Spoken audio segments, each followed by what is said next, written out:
LED bulb for zero maintenance launch lasting 85% energy saving manufacture in Solapur. Customer care number 8421804767. Ashwini Raju Rathod, Mulegaon तांडा रहिवासी.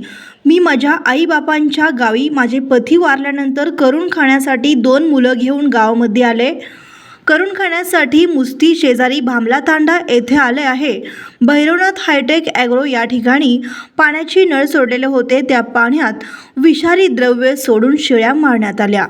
4 शेळ्या मृत्युमुखी पडल्या तर 12 ते 15 शेळ्या जखमी अवस्थेत आहेत. खूप बिकट परिस्थिती आहे. पोलीस स्टेशन साहेबांना एवढीच विनंती आहे की माझा रोजीरोटीसाठी विनंती करून सांगत आहे की झालेले अन्याय व अत्याचारावर मला न्याय मिळवून देण्यात यावे. Valsang police station. मी राहणार मुस्ती भामला तांडा. मी शेतामध्ये सध्याला राहत आहे आणि मुलाबाळाला घेऊन ह्या ठिकाणीच उदरनिर्वाह करत आहे. आणि आमच्या मुलीचं नवरा वगैरे मेल्यानंतर त्याला इथं आणून जोपासना केलेलं आहे आणि त्याला 2 शेळी घेऊन दिलेले आणि ते 2 शेळ्यावर त्याचं चरित्र चालू आहे. आणि ती एक मुलगी आणि 2 मुलं लहान लहान आहेत. त्यांना सांभाळ त्यांच्या हे आपल्या हातून होत नाही म्हणून त्या ते पशुपक्षीवरच त्याचं जीवन चालावं.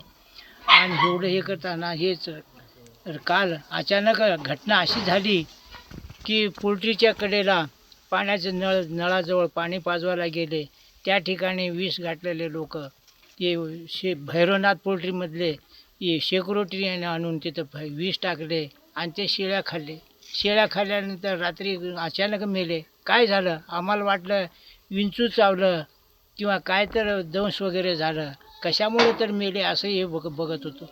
तरी एका पाठोपाठ 8-10 शेळ्या असंच पडले आणि त्याचं सर्व नुकसान व्हायला लागलं.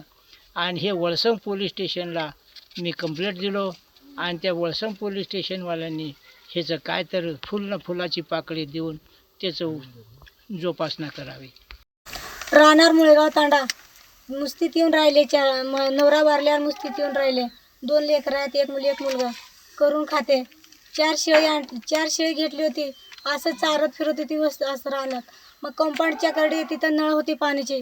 तिथं कशाचं कंपाऊंड आहे? Poultry farm Bhairavnath poultry. कोण आहे मालक त्याचं? श्याम भगत.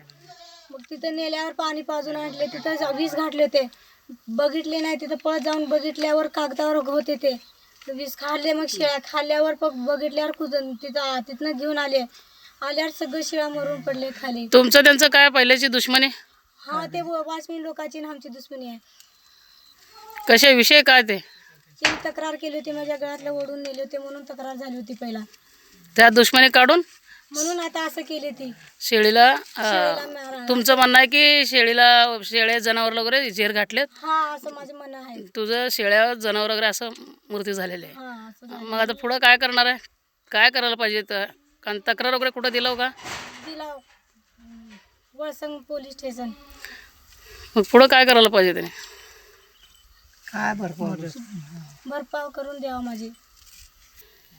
माझं 2 लेकरं आहे. ती शेळी असं झाले. 4 शेळी मेल्यावर भैरवनाथ पोल्ट्री माझं नुकसान भरपाई करून द्यावे.